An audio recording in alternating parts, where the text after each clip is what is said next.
It started with a phone call. Roan, my only son, chirping through the static with that particular cheerfulness he wears like cologne when he's asking for something. "You should come stay at the house this weekend, Mom. The foliage is near peak, and Delise has been dying to see you." I hesitated. The country house, my house, had always been a place of solitude and memory.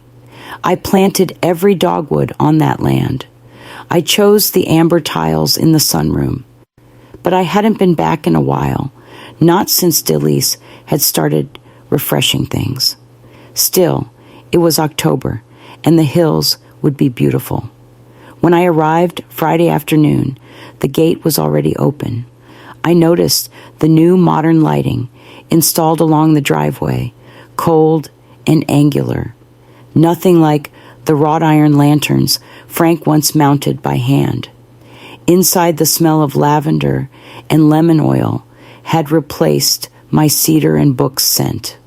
Delise greeted me at the door like she was running a spa. "We're so glad you came, Althea," she said, her smile as polished as her manicure. "Before we forget, could you take a look at these real quick? It's just a homeowner's insurance update, and there's a little waiver for your health info in case anything ever happens while you're here." She slid the papers across the kitchen counter. I didn't have my glasses on. Roan stood behind her, smiling, not quite meeting my eyes. I flipped through the documents. They looked routine enough headers with my name, property address, some bold legal fonts. I'd signed plenty of papers over the years. Trusting him, trusting them, I signed where she pointed. That night, I slept in the guest room, my old study repainted in muted gray. My books were gone. The bay window had gauzy curtains now. A few weeks later, I received a letter from the county. Deed, confirmation notice, transfer of ownership to Roan Calloway. My hands went cold. I stared at the page as if reading a language I didn't understand. I called Roan. No answer. Then I tried Delise. She picked up. Her voice was syrupy and composed. "Oh, Althea, that was just a clerical update. Don't worry. We'll explain everything soon." But they didn't. Days passed. I found myself standing outside the front gate, one morning, key in hand. It no longer fit. The key turned useless in my hand.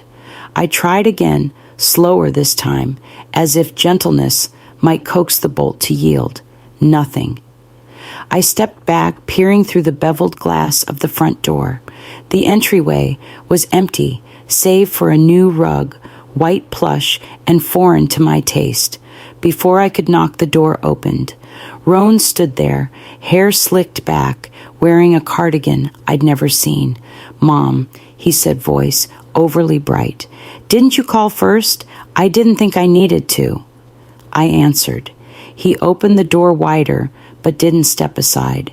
"We've had the locks changed. Safety measures. Contractors are in and out renovating for Delise's brand. Liability, you know." I looked past him. The hardwood had been stripped and replaced with pale tile. The antique console was gone. My throat tightened. "I see," I said. "Well, I came to pick up a few things from the upstairs linen cabinet." Roan's face twisted slightly. "About that. It's probably better if you let us know ahead of time. Things are moving quickly. Maybe we should sit down soon and talk about a more modern retirement solution for you." He said it like a business pitch. I nodded slowly, swallowing the hot words rising behind my teeth. "You're probably right," I replied. "Everything's changing so fast." He smiled with relief, mistaking surrender for acceptance. "Exactly. Delise has been researching places clean, beautiful, community-based. You'd love them." I stepped back. "Let me know when's a good time to talk." Back at my apartment, I opened the drawer where I kept every house-related document. Deed tax bills, insurance, even a letter from the Historical Preservation Committee. I laid them out like puzzle pieces, searching for the break. There it was, small print on the document I'd signed weeks earlier. Power of attorney granted for full management and transference of estate. My name right above the date. I pressed my hand flat against the table to steady myself. It wasn't a mistake. It wasn't a misunderstanding.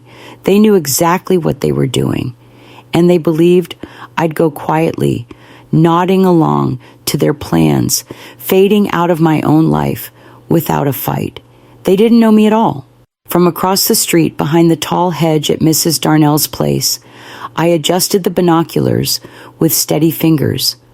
The lens settled on my front porch, now stripped of its rocking chairs and lined with succulent planters that looked like something plucked from a spa catalog. The hydrangeas I'd nursed through late frosts bloomed beautifully this year, pink and blue, their petals lush. Delise crouched beside them, snapping a photo with her phone framing her face in front of them like she'd raised them herself. Inside, through the sunroom's large windows, I caught glimpses of white, minimalist furniture, new linen drapes, a sound bowl resting on the piano bench I'd once played for Frank after dinner. The air inside must have smelled like eucalyptus and ambition. I pulled the binoculars away. Mrs. Darnell passed me a steaming mug of coffee without asking. You know, they hosted some kind of influencer yoga thing last weekend. Cars lined the whole block. People stepping on flower beds like it was a resort, I heard I said. Want me to talk to the zoning board? Not yet, I replied, but I'll let you know. The following morning, I called Sorrel Granger. I hadn't spoken to her in more than a decade, but her name came to mind like a reflex, sharp, focused, always hungry for truth. She'd written a standout thesis on property law and power abuse in aging populations. When I reached her voicemail, I left a brief message. She called me back within the hour. Professor Morvan, she said, you just made my day. I invited her to lunch at a small cafe near the courthouse where we used to deconstruct Nabokov over espresso and shared scones. Her hair was shorter now, her face leaner, but her eyes hadn't changed. I need help, I said plainly once we ordered. Legal or tactical, both. I slid the deed papers across the table. She read in silence, her brow tightening. Looks like fraud. And, if I'm right, they used a loophole that shouldn't have applied to someone in full mental capacity. They're sloppy. I stirred my tea, slowly, watching the steam rise between us. Then let's see how far the sloppiness goes. Sorrel came prepared. At our second meeting, she slid a manila folder across the cafe table with a glint in her eye I hadn't seen since she dismantled Faulkner in my senior seminar. Your property, she said, sits on federally protected historical land, thanks to the 1928 Faro deed. It was listed as a cultural site due to the structure's age and architectural provenance.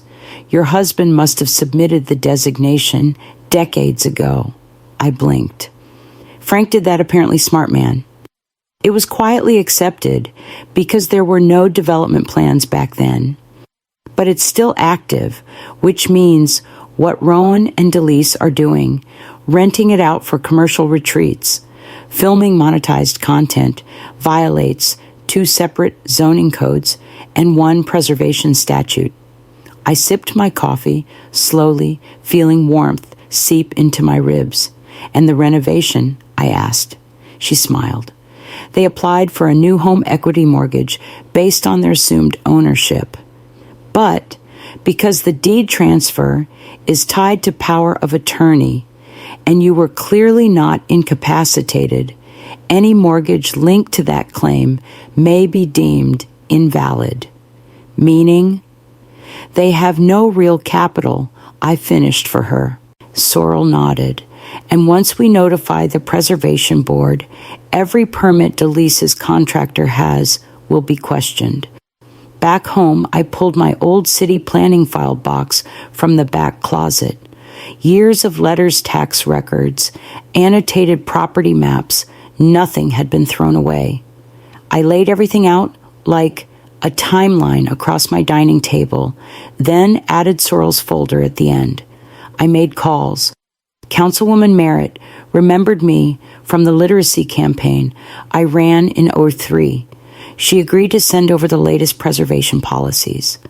I left a message with the zoning office requesting a copy of all permits pulled for the house in the last 3 months.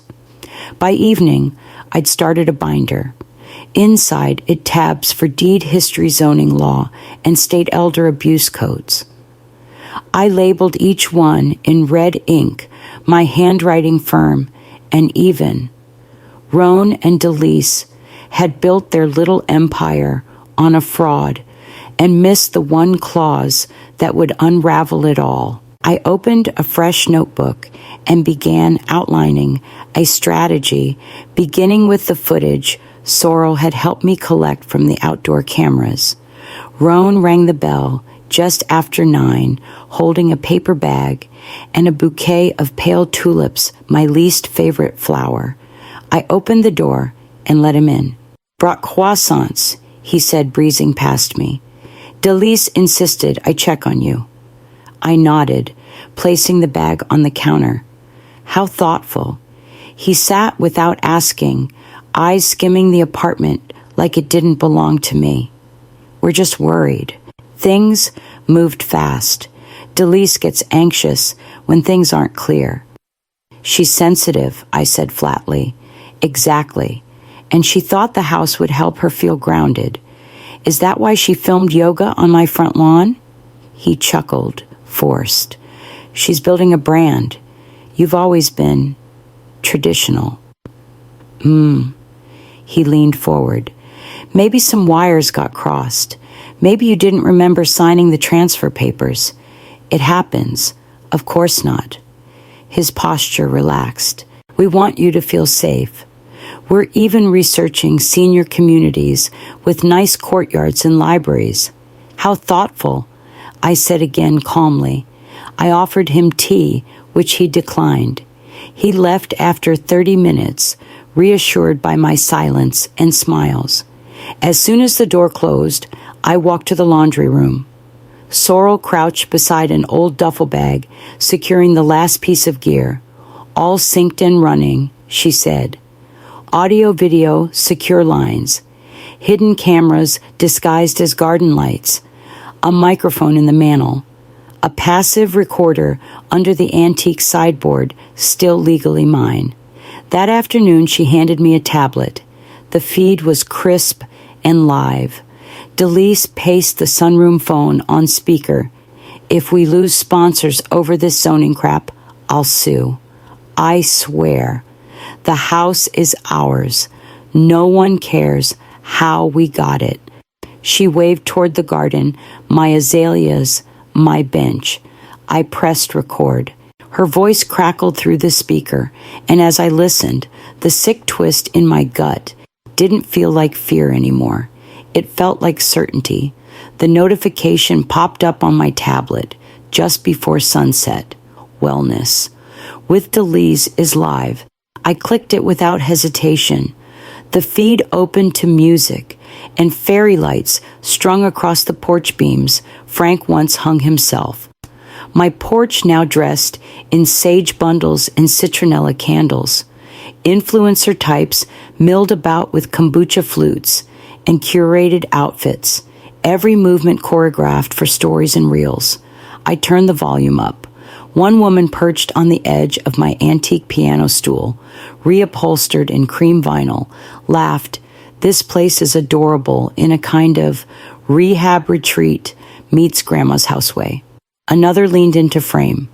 "Didn't Delise say it was gifted by her senile mother-in-law? Honestly, best scam I've seen all year." Delise standing in front of the hearth I used to decorate with pine cones and ribbon giggled. It just sort of worked out. She didn't know what she was signing.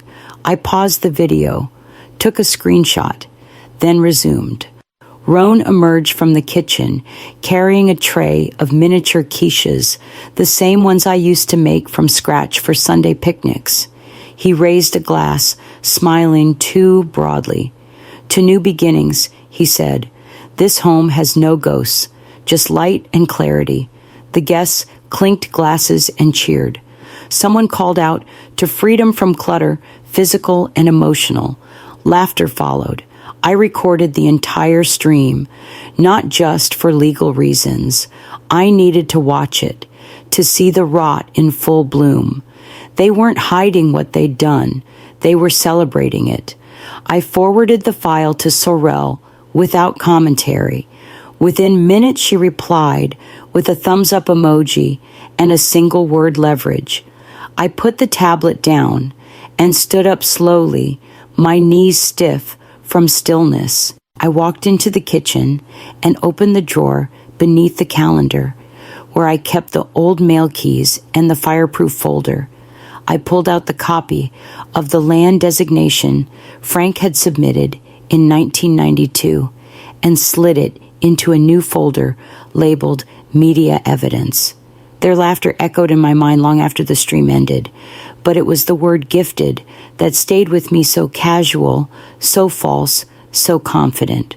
It started with a polite knock on the front door, 3 uniformed men and 1 woman in a navy blazer with the gold emblem of the Vermont Historical Registry embroidered on the pocket. Behind them, 2 zoning officials from the town planning board waited with clipboards and cameras. The sun wasn't even fully up. I watched it unfold from my tablet, the exterior cameras offering clear angles as Delise opened the door in her silk kimono, mascara half done. She blinked at the group and asked, "Are you here for the retreat? You're early." They stepped forward as one. Within minutes, she was shouting, waving her arms, trying to block them from entering the sunroom. One of them calmly pointed to the plaque still bolted to the side of the porch beam, Faro Property, 1928, designated cultural site. Sorrel had arranged the whole thing.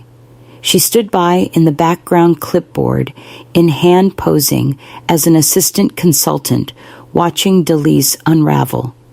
By mid-morning, I received a call from Roan. "What the hell did you do?" he barked, before I even said hello. "There are people crawling all over the house. They said they're suspending all activity. Delise's event next week is canceled. Do you know how many followers were signed up? I warned you," I said calmly. "That land was never zoned for commercial use.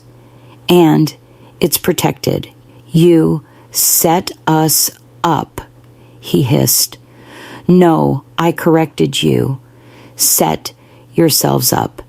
I simply reminded the right people to enforce the law." He hung up without another word. Later that afternoon, Sorrel forwarded me a public bulletin, temporary suspension of all private events at Faro House pending review.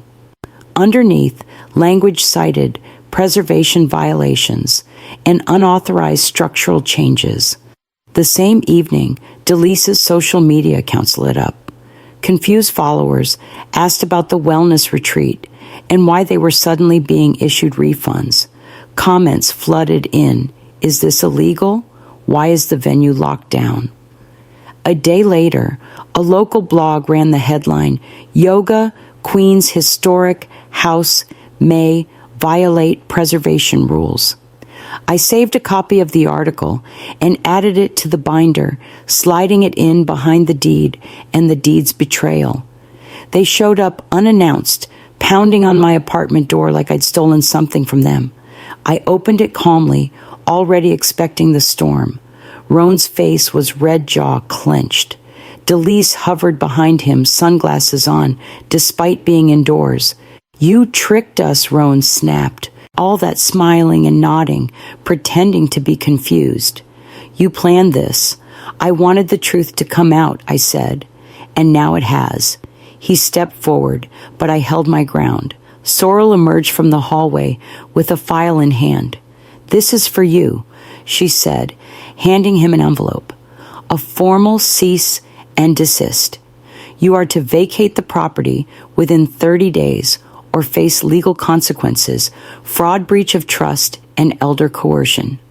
Delise tore open the envelope, skimmed the contents, then threw the pages on the foyer table. You can't do this, she hissed. The deed is signed. The house is legally ours. Signed under false pretenses, Sorrel replied. And we have the evidence, video, audio, and a physician's statement confirming Althea was mentally competent at the time. Roan's expression cracked. You planned it from the beginning. No, I said quietly. I just didn't let you win. They left, without another word, slamming the door behind them.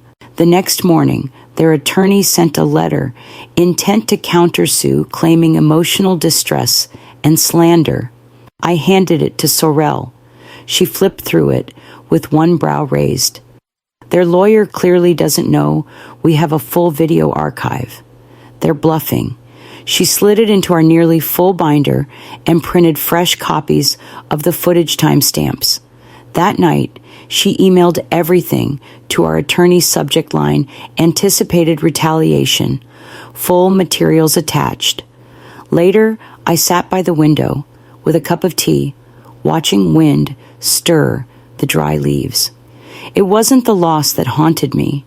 It was how easy it had been for them to betray me. How quickly they justified it. How certain they were that I wouldn't fight back. They thought I was soft.